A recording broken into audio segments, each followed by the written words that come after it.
Good morning and welcome to the Alpha Pitch Group Retirement Recap for Friday, April 24th. With me is Rob Milas, our Chief Investment Officer, and Mark Salamone, our lead consultant. Rob, it's the end of the week. Give us the recap of what happened. Yesterday was unchanged largely, so not a lot going on in the large cap market, although small caps represented by the Russell 2000 did catch a small bid up about 1%.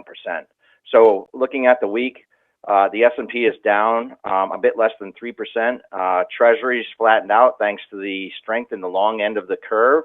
So the 30-year dropped to a yield of 1.17. And as we look across, you'll see that the VIX, that fear greed index, as we call it, remains stubbornly above 40, so at 41. And then, what happened today in history in 1930, Rich? I don't know. It's something related to music, I'm sure. No, it's not, unfortunately. Today was my mom's birthday, so she is 90 years old today. We often talk about longevity, but I also understand that it's Mark's mom's birthday as well. So happy birthday to the moms. Wow, that's great. That's 90 years old. God bless her. I'm glad she's doing well, as I know she is. So that's great. And in terms of Friday morning, so we like to recap the topics we talked about for the week. So we talked about four things. One was the new stimulus program that we covered in great detail. So this is in addition to the PPP program and in addition to the Main Street Lending Program. So once again, another stimulus for small businesses to hopefully keep them afloat during this coronavirus crisis. We talked about on Wednesday, Earth Day, we talked about a bunch of things, how pollution's down, and that's one of the silver linings of the coronavirus crisis. Then we talked about the Shake Shack phenomenon and Harvard University actually as well.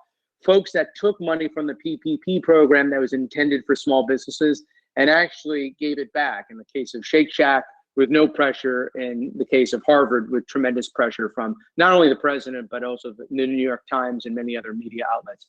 And lastly, we talked about the small business program and how many publicly traded companies were taking those monies, not really in the spirit of what the small business program was intended to be. So who knows, maybe some of those programs will, like Harvard, like Shake Shack, give some of those resources back. And why that's so important to us is because we support small businesses, and we see that many of them really are struggling to keep afloat, and some of them even weren't able to get resources from the first PPP program. So for the last thing here on Friday, I'm going to turn it over to Mark, who might have the most important news of all this week. Mark, take it away. Rarely do opportunities like this come along for me to talk about, but my favorite commercial is reemerging. It's the What's Up commercial from Budweiser. They're redoing it. They're doing it with people doing Zoom calls. They're using NBA and WNBA players, and they're re-releasing it. So my world has come back to normal a little bit. The What's Up commercial is back. It's a fantastic commercial from like the 90s. Watching the game, having a bud. True. What's up? What's up? Yo, who's that? Yo, pick up the phone. Hello? What's that? What's up? Yo, where's Dookie? Yo, Dookie! Yo. What's up? What's that? Can we get a what's up from you? Come on, this is what you're built for. Bring us out on a Friday. There you go. All right, thanks everybody. We'll see you next week. Have a great weekend.